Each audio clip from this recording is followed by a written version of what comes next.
A indústria dos videogames está passando por um momento deveras complicado, com estúdios demitindo funcionários, projetos sendo reiniciados ou até mesmo cancelados e elevando os preços. Para algumas pessoas, pode parecer que são só problemas soltos, mas na verdade essas mudanças estão todas conectadas, já que as empresas estão buscando maneiras de economizar. Pegue sua bebida, fique confortável e vem comigo explorar esse cenário e descobrir o que está por trás dessas transformações no mundo dos games. Oi, eu sou o Linkado e hoje eu vou te explicar o que está rolando na indústria dos games de uns tempos pra cá e quais as razões desses acontecimentos.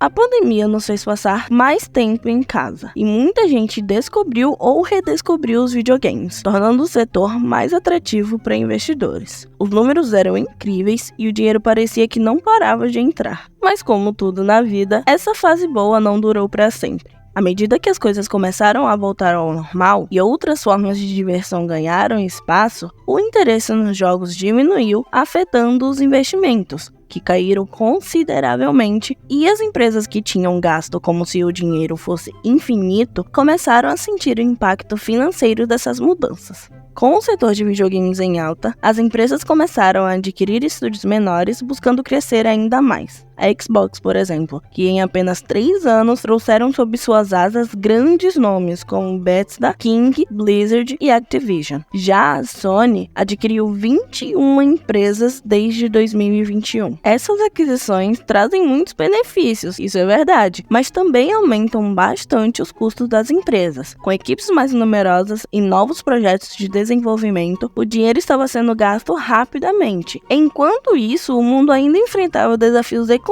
com custos de marketing crescendo em meio a uma economia muito instável. E tudo isso fez com que as empresas ganhassem menos dinheiro com suas operações. Para você ter uma ideia, o lucro operacional da PlayStation foi de 12,6% em 2022 para uma estimativa de 6,3% em 2024. Para piorar, a inflação e a prudência dos bancos elevaram os custos de empréstimos, tornando a situação financeira das empresas ainda mais delicada. Quando o lucro operacional começa a cair, as empresas muitas vezes tomam medidas drásticas para cortar os gastos, ou seja, eles mandam um monte de gente para casa para tirar férias por tempo indeterminado, principalmente aqueles funcionários que têm um salário mais alto. Imagina aí, os salários dos funcionários podem representar até 80% dos custos fixos de uma empresa. Projetos novos e arriscados também são deixados de lado. As empresas tendem a focar mais em produtos que já sabem que vendem bem, como sequências de jogos populares ou remakes. E quando já não tem mais onde cortar, a solução muitas das vezes é aumentar os preços, como vimos com a PlayStation Plus e o Xbox Series S no Brasil. E isso é sempre um tema bastante delicado, já que pode deixar grande parte dos consumidores bastante insatisfeitos. Depois de fazer ajustes nos custos e nos preços, as empresas buscam formas mais agressivas de aumentar os lucros. Isso inclui estratégias como lançar jogos com histórias divididas em partes pagas, se inscrever nesse canal ou até mesmo voltar atrás e lançar versões de jogos para consoles mais antigos. Em jogos multiplayer, podemos ver eventos especiais e pacotes de conteúdo que parecem imperdíveis, como vimos na última temporada de Warzone ou no Fortnite original,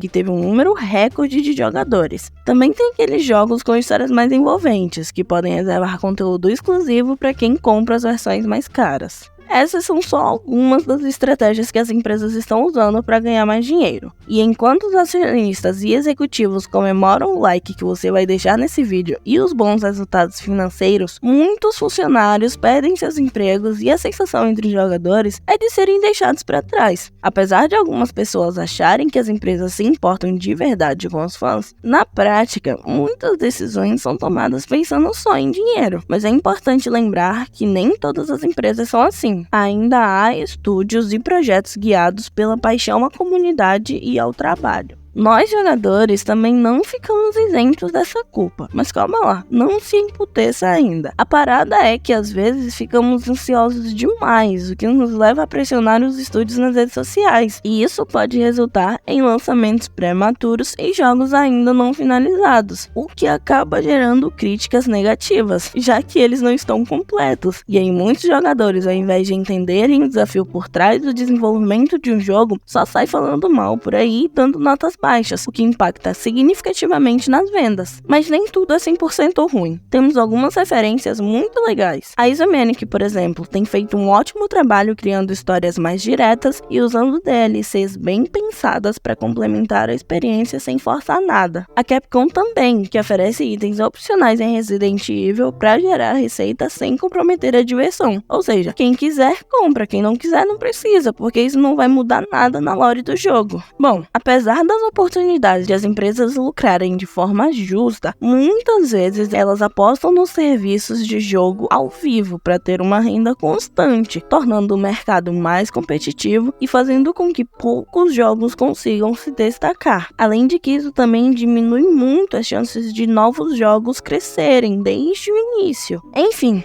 o jeito é torcer para que os estúdios encontrem caminhos sustentáveis e continuem criando os jogos incríveis que a gente tanto ama jogar.